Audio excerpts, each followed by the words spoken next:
की बड़ी खबर आपको बता दें, आर्यन की बेल को लेकर सुनवाई में थोड़ी देरी हो रही है। तो इधर महाराष्ट्र के मंत्री नवाब मलिक के दामाद पर संकट मंडराने लगा है। नवाब मलिक के दामाद समीर खान की बेल रद्द कराने के लिए एनसीबी कोर्ट का रास्ता पकड़ चुकी है।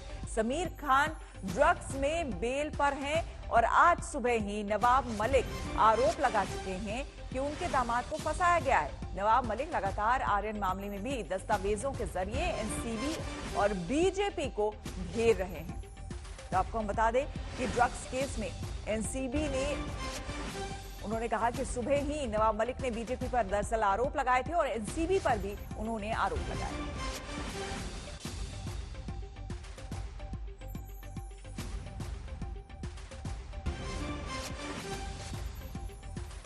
एनसीबी के प्रवक्ता और महाराष्ट्र के मंत्री नवाब मलिक ने आज एक बार फिर से एनसीबी के खिलाफ एक पोल खोल की प्रेस कॉन्फ्रेंस की है। उनका यह कहना है कि उनके दामाद को फ्रेम किया गया था एनसीबी की तरफ से। क्या कहना है नवाब मलिक का, उन्हीं से जानते हैं। मलिक साहब, आप कह रहे हैं कि आपके दामाद की जो गिरफ्तारी हुई थी वो पूरा फ्रेम अप है, क्या आधार है इसका? देखिए, मैंने पहले कभी ये नहीं कहा। मैंने यही कहा था कि कानून से बड़ा कोई नहीं, कानून अपना काम करेगा और न्याय व्यवस्था पे हमारा पूरा विश्वास है।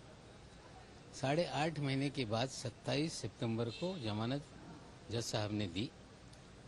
उस जमानत के जो ऑर्डर्स हैं वो 12 तारीख के साइन हुए हैं ऑर्डर्स, 12 अक्टूबर को, और कल जो 13 तारीख थी वो पोर्टल पे लोड हुई और वहाँ से हमने निकाला। हमने तो देखा कि इंडिया टुडे पे भी वो खबर आई है कि किस तरह से गलत चीज़ें उसके अंदर की गई। पूरी तरह से जो धाराएं लगती नहीं है उस केस में, हमारे जमानत जब दामाद की नहीं सभी मामलों में वो धाराएं लगाई गई। लोगों को ज़्यादा दिन कैसे जेल में रखा जाए ये प्रयास किया गया। जो गांजा नहीं है उसे गांजा बताया गया। सीए रिपोर्ट में पूरी तरह से जो रिपोर्ट आई है, 200 किलो गांजा कहा जाता था, 7.5 ग्राम किसी लड़की के पास मिला था, उतनी ही पॉजिटिव है। कुछ 1 किलो जो है वो वेजिटेटिव कोई पार्ट है, पता नहीं, लेकिन एनडीपीएस एक्ट में 7.5 ग्राम के सिवा कोई चीज़ कवर नहीं। जो सीए रिपोर्ट है, जो देश की एजेंसी है उसकी है, गुजरात की है। लेकिन ये भी एक अजीब बात है कि 7 तारीख को जो 6 महीना जिस दिन पूरा हो रहा था, उस दिन जब चार्जशीट फाइल हुई तो 6 तारीख के दिन रिपोर्ट आई। हमें लगता है रिपोर्ट भी जानबूझ के डिले किया गया। इस तरह के भी सवाल खड़े होते हैं। सवाल ये खड़ा होता है, आप कह रहे हैं कि फ्रेम अप किया गया, क्यों फ्रेम अप किया गया? आपको लगता है कि आप टारगेट थे या फिर आपके परिवार से जुड़े सदस्यों को टारगेट करना था? फ्रेम अप क्यों किया गया, मैं पहले दिन से कह रहा हूं कि जिस महाशय को यहां लाकर बिठाया गया है उनके जरिए महाराष्ट्र की सरकार कैसे बदनाम हो। सुशांत सिंह का मामला आत्महत्या नहीं, उसके बाद ड्रग कनेक्शन बॉलीवुड का सामने लाया गया। रिया चक्रवर्ती के जरिए पब्लिसिटी की ली गई, पूरे फिल्म इंडस्ट्री को दरवाजे पे खड़ा कर दिया गया। उसके बाद हमने आवाज उठाया कि ये अगर वो एडिक्ट हैं तो उन्हें रिहाब में भेजिए, उन्हें पब्लिसिटी मत कीजिए। तब मुझे खबर भेजी गई कि ये बहुत बोल रहा है, इसको ठीक करना पड़ेगा। तो करण सजलानी ब्रिटिश नागरिक है, उसकी भी पब्लिसिटी हो गई। जो खुद कह रहा था कि मैं हर्बल टोबैको बेच रहा हूं, कोई गांजा मेरा नहीं है, अब कहीं खबर छपी थी 10 जनवरी के दिन। उसके बाद रिया चक्रवर्ती जो एक लड़की है, सजलानी के यहाँ काम करती थी 15-20 हजार की तनख्वाह पे, जो कभी दिया मिर्जा की यहाँ काम करती थी, तो दिया मिर्जा का सेक्रेटरी गिरफ्तार किया गया। इस तरह की खबर आ गई। सजलानी मेरे बच्चे का बचपन का दोस्त था, दामाद का, उसकी माँ बीमार थी, उसने 57,000 रुपये कर्ज दिए, 20,000 रुपये गूगल प्ले से वापस आया, 5 लाख का चैट दिखाया जा रहा था, जो पारिवारिक चैट था जिसका सजलानी का लेना देना नहीं, वो कोर्ट को दिखा के गुमराह किया जा रहा था। हर केस में कहा जाता है कि इलेक्ट्रॉनिक एविडेंस है। किस तरह से लोगों को ज्यादा दिन जेल में रखा जाए ये पूरी तरह से प्रयास किया जाता है। हमें लगता है ये मामला नहीं, दर्जनों मामले हैं जो फर्जी है, आने वाले दिनों में हम खोलेंगे। आप ये कह रहे थे कि ये बहुत ज्यादा बोल रहे हैं, इनको ठीक करना पड़ेगा, आपके बारे में कहा गया था, किसने कहा था? पत्रकार ने।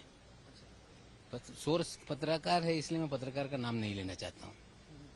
आपको जो सारी तस्वीरें आपको भेजी गई, किसने पत्रकार को बताया था? क्या समीर वानखेड़े ने बताया था, किसी ने बताया? एनसीबी के बड़े अफसर ने कहा था, क्योंकि बहुत सारी जानकारी मेरे पास, जो एक काला अध्याय है किसी अधिकारी का, उसकी जानकारी मेरे पास है। उससे डर लग रहा है कि काला अध्याय जो है वो कहीं मैं खोल ना दूं, मेरा मुंह बंद हो जाए, इसलिए इस तरह के छींटे मेरे पर मारे गए कि इसकी बात पे लोग विश्वास न करें। सच्चाई सामने आ गई। आज नहीं कल जो सारा काला अध्याय लोगों इसका काला है, कौन अधिकारी भी है? है खोले। एनसीबी से जुड़े अधिकारी है, समीर वानखेड़े है। नहीं, मैं किसी का नाम नहीं लेना चाहता हूँ, लेकिन कोई अधिकारी एनसीबी के हैं जिनका अध्याय, जिनका बैकग्राउंड बहुत ही अलग तरीके का है। बहुत सारी जिंदगी में भी फर्जीवाड़े हैं जो हम खोलेंगे। एक आखिरी सवाल, क्या फिर इसी से जुड़ा, आपने कहा कि बहुत सारे फर्जी मामले, इसी मामले को लेकर आर्यन खान मामले को लेकर भी आपने सवाल उठाए थे, क्या इसको लेकर भी आगे कुछ चीजें आप पर्दाफाश करने वाले हैं? देखिए, बहुत सारी चीजें मैं करूंगा। एक अधिकारी है जिसके जीवन में बहुत एक अलग तरह का चैप्टर है, जो हमेशा अपनी बातें पिछली छुपा के रखता है। वो सारी जानकारी मेरे पास है, आज नहीं कल मैं खोलूंगा। दर्ज आर्यन खान मामले को लेकर और कुछ फर्जीवाड़ा? तो हमने चीजें सामने लाई है, अब उसको लेके जनता के सामने है। केपी गोसावी के लिए लुकआउट नोटिस निकला है।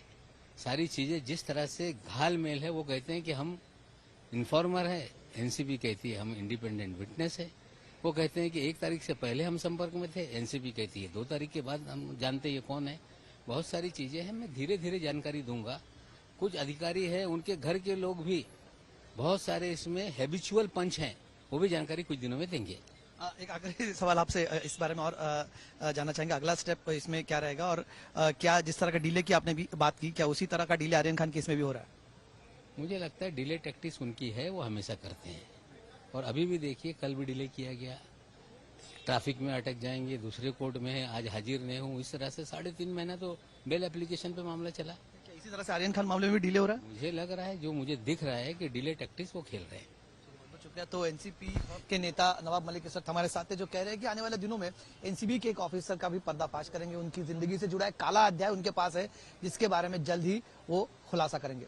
कैमरामैन सचिन सावंत के साथ कमलेश सुतार, मुंबई आज तक।